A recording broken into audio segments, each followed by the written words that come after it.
Welcome sir. एक तो पहली दफा तशरीफ लाए आप प्रोग्राम में। मुझे बताइए सर, बदतरीन माशी मामला चल रहे हैं। IMF पे जो प्राइम मिनिस्टर साहब इतना खुश हो रहे हैं कि जी IMF के साथ एक और प्रोग्राम के अंदर हम जा रहे हैं, उसका मतलब ये है कि अवाम पे अब और टैक्स लगेगा, अवाम के ऊपर और बिजली महंगी होगी, तो ये होगा, अशराफिया तो उससे एग्जेम्प्टेड रहेगी, लेकिन अवाम मरेंगे और पिसेंगे। तो दूसरी तरफ सर, ऑब्वियसली आप जिस प्री टैक्स पे हुकूमत में आए हैं 70-75 सीटों के साथ, तो अब ये एहतजाज हल्का सा भी हो तो आपकी हुकूमत जो हिलती है। किस तरह देखते हैं सर चीज़ों को आगे लेके जाएंगे कि अपोजिशन भी राजी रहे, तहरीक इंसाफ वाले भी सड़कों पर ना आए, इकॉनमी के मामला भी आप संभाल लें जनाब? कैसर साहब। बिस्मिल्लाहिर्रहमानिर्रहीम। कामरान शायद देखिए, इसमें तो कोई शक नहीं कि PTI के जो सपोर्टर थे उन्होंने ज़्यादा सीटें हासिल की हैं दूसरी पार्टियों से। अब पाकिस्तान में इस इलेक्शन में भी और आइंदा भी शायद ये ना हो कि कोई एक पार्टी मेजॉरिटी ले ले। अब PTI की सपोर्टर्स की ज़्यादा सीटें थी, वो हुकूमत बनाना चाहिए था। हमने उनको कहा कि आप हुकूमत बनाएं, लेकिन वो पाकिस्तान के इस्तेहकाम की तरफ तो जा नहीं रहे, वो तो डिस्ट्रक्शन की तरफ, पाकिस्तान को तबाह करने की तरफ, मईशत को ख़त्म करने की तरफ लगे हुए हैं। आज से नहीं, 2014 से जब प्रेसिडेंट शी आ रहे थे उस वक्त भी उन्होंने धरने दिए।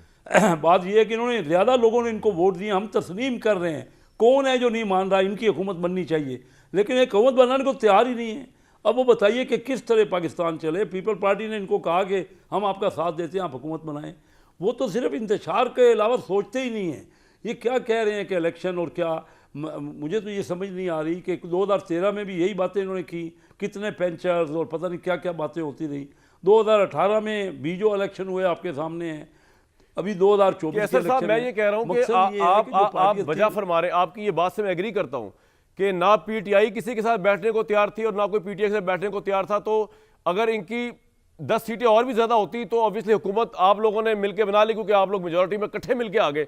7 पार्टियां इकट्ठी हो गई तहरीक इंसाफ के खिलाफ। यहां तक मैं आपकी बात, मेरा सवाल ही सर कुछ और था। मेरा सवाल यह था कि इस गवर्नमेंट की आपकी अपनी नजरों में कोई क्रेडिबिलिटी है, जिसकी धांधली की बाजगश अमेरिकन वहां पे ऐवानों के अंदर गूंज रही है, जहां पे इन्वेस्टिगेशन की बात हो रही है। बानी PTI जो है वो इलेक्शन सुप्रीम कोर्ट को कह रहे हैं कि भाई आप तहकीकात करें, एहतजाजी तहरीक ये निकालने को फिर रहे हैं, और हमारा प्राइम मिनिस्टर इरसा का चेयरमैन नहीं लगा सकता सिंध की गवर्नमेंट के बगैर। ये तो आपकी पोजीशन है कि पीपल्स पार्टी के बगैर आपकी सांस अटकी हुई है सर। तो ये तो एक वीकेस्ट गवर्नमेंट है सर। आप किस तरह इतने चैलेंजेस हालात से आगे निकलेंगे? ठीक है सर, ठीक है, वीकेस्ट गवर्नमेंट है, हम मान रहे हैं इस बात को। कामरान शायद देखो, ये बताओ कि 70 के बाद कौन सा इलेक्शन है? आप मुझे बताइए को 11 इलेक्शन हुए होंगे, कोई इलेक्शन आप मुझे बता दें जो सब ने माना हो। अब किया जाए, चलो कोई हल तो बता दो ना। ये मैं मानता हूँ कि फेयर इलेक्शन और ज़्यादा बेहतर होने चाहिए, लेकिन जो इलेक्शन हुए आपके सामने हैं। अब हुकूमत तो चलानी है, मुल्क आपका चलना है। मुल्क तो यहाँ मार्शल लॉ में भी चलता रहा है, आपके सामने मार्शल लॉ की हुकूमत 10-10 साल।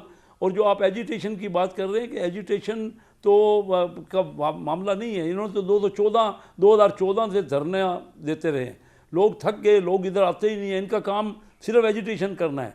कोई कंस्ट्रक्टिव पॉलिटिक्स करें, आइए हमारे साथ बैठे, ये क्या चाहते हैं हम इनकी बात मान लेते हैं। ये कोई बात करेंगे तो ये किसी तरफ आने को तैयार नहीं। चार्टर ऑफ इकॉनमी की बात हमने कि उस वक्त कर रहे थे जब हम अपोजिशन में थे, और इनकी एक्चुअली मैंने ये हालात अंदाजा लगा लिया। बात बताऊं क्या है कैसर साहब, बात ये है कि आप भी इनको एंगेज करने को तैयार नहीं उन शराइत पे जो शराइत ये चाहते हैं। आपको पता है कि ये चाहते हैं इमरान खान बाहर आ जाए, मुकदमात खत्म हो जाए, इनकी इलेक्शन की शफाफ इंक्वायरी अगर हो गई तो शहबाज शरीफ साहब शायद घर बैठ जाए, इमरान खान बाहर आ गया, आपको हुकूमत चलाना मुश्किल हो जाएगा।